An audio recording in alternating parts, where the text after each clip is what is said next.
How does your mail get delivered?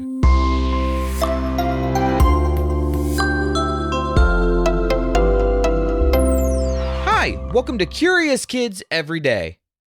I'm Josh. How are you doing today? It's so good to hear from you. Hey, have you ever mailed a letter to someone before? When you put a letter in your mailbox, what's the next thing you have to do to let your mail person know that there's a letter that you need to have sent out? There's something on the mailbox that you flip up. Do you know what it is? Yep, it's that little flag. Isn't it cool that you can just place a letter in this box in front of your house, and then someone from the post office comes to your house and picks up the letter?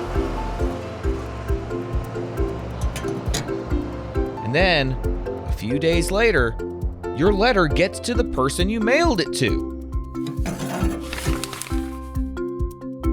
Now, not everybody has a mailbox in front of their house. Sometimes you might live in an apartment complex where you just take your mail up to the front office.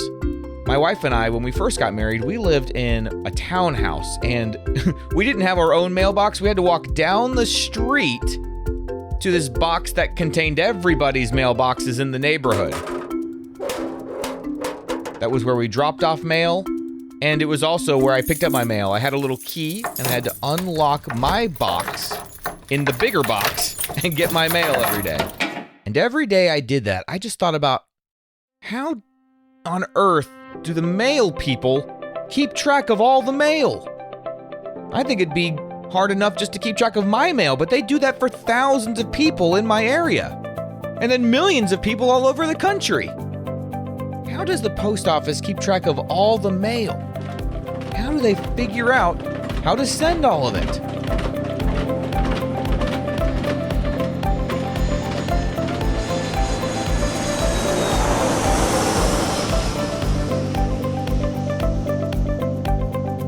The post office can send so much mail because every piece of mail has a destination address.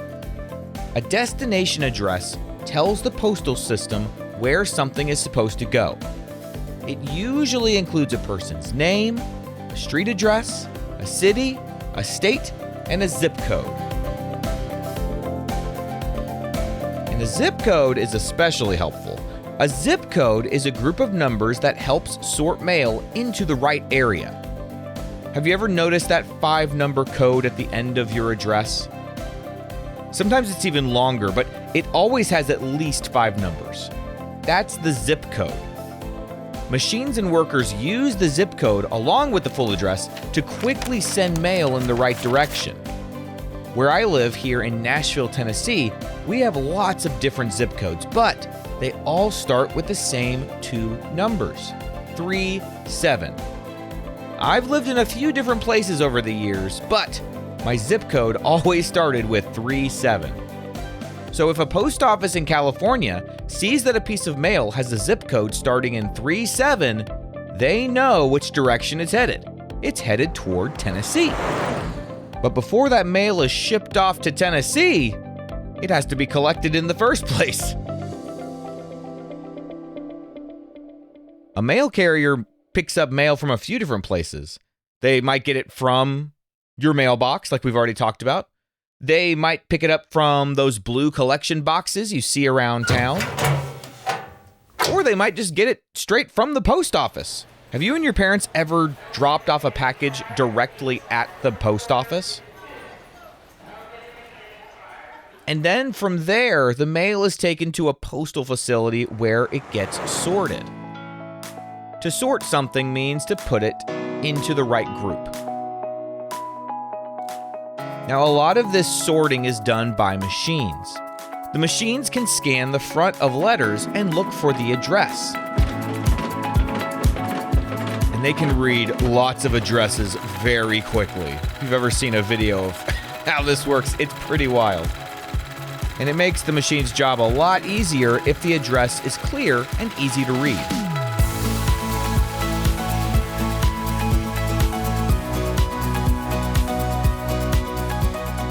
Sometimes packages and letters get lost, but if the address is on the package or the letter nice and clearly, easy to read, you've got a much higher chance that it's going to get to where it's supposed to go.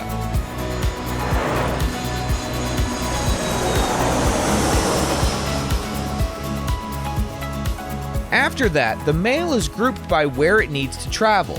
Some letters stay in the same town, some go to another state, some are marked to travel by truck, some are marked to travel by airplane.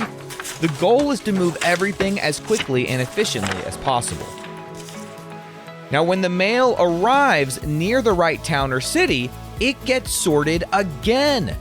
This time it's sorted even more carefully, down to the local post office, or even the route a mail carrier will drive. When your mailman or mail lady delivers your mail, does the mail truck start on the other side of the road first, or do they come down your side of the street first? Well, whichever way they do it in your neighborhood, they already have all the mail sorted in their truck in the right order so that it's easy to place in the mailboxes as they go. So they have the mail for your neighbor to the left, and then they have your mail, and then they have the mail for the neighbor to your right. And sometimes it gets a little mixed up. I watched my poor mail lady bounce back and forth multiple times yesterday trying to make sure all the mail got to the right houses on my street. I think she went to one house like 3 times.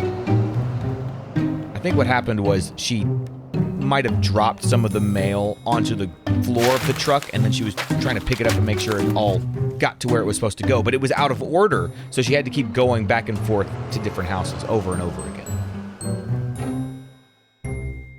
The mail service is a very complex system that runs incredibly efficiently because it's been perfected over many years.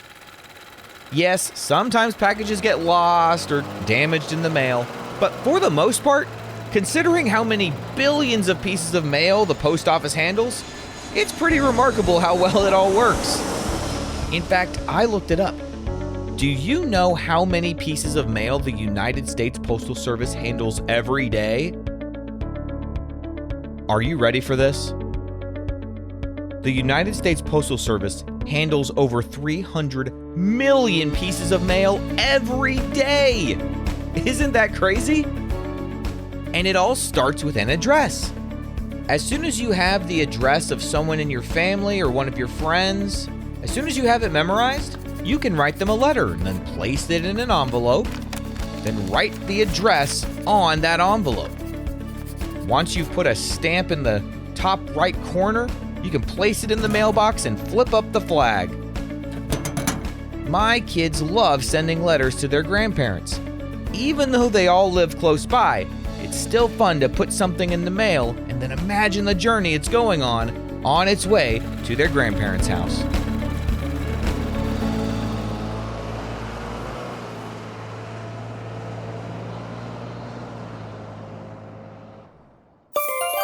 All right, let's have a quick quiz. What part of the address helps sort mail into the right area quickly? That is the zip code.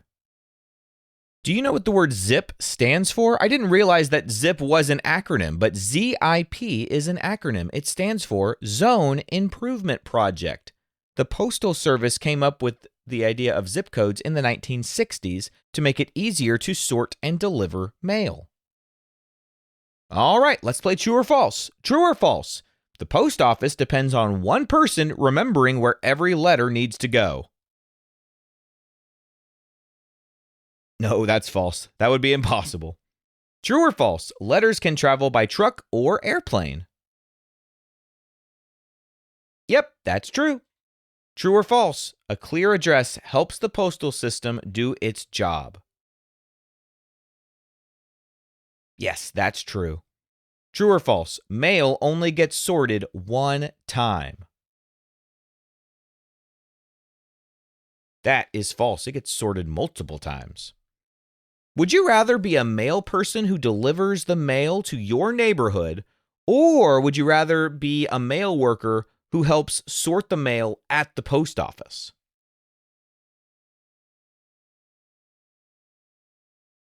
I've always loved getting to talk to the mailman or the mail lady in our neighborhood. So I think I would rather deliver mail to my neighborhood so I could get to know my neighbors a little bit better. All right, let's play a round of What Am I? What am I? I am made of numbers. I help show what area a letter should go. And I am part of an address. What am I? I am the zip code. And do you remember what ZIP stands for? Zone Improvement Project. Now, there's one more thing about sending a letter that we haven't talked about today. It's called the return address, and this is why it's important that you have your address memorized too. See, when you send a letter, you not only put the destination address on the envelope, you also need to put your address on the envelope. It's called the return address. So in the top left corner of the envelope, you write your own address. Do you know why you do that? Well, just in case your letter can't be delivered, maybe the destination address is incorrect, the return address lets the post office know where to send the letter back. So if you've ever gotten your own letter placed back into your mailbox after weeks or even months, that's why. It's called return to sender. And it's just a way for you to know, hey, this letter did not make it to its destination. So memorizing addresses is very important. Hey, I've got a challenge. Why don't you think of somebody you want to send a letter to and then memorize their address? Then you can draw them a picture or write them a note, put it in the mailbox, and send it off.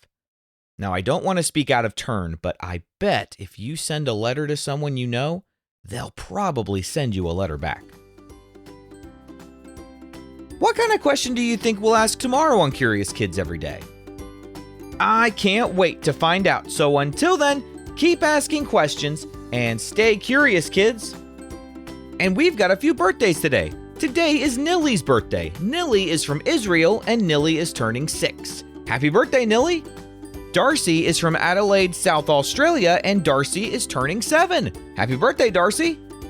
Monty is from Washington State, and Monty is turning 6. Happy birthday, Monty! Xavier is from Maryland, and Xavier is turning 5. Happy birthday, Xavier! Charlotte is from Texas, and Charlotte is turning 6. Happy birthday, Charlotte!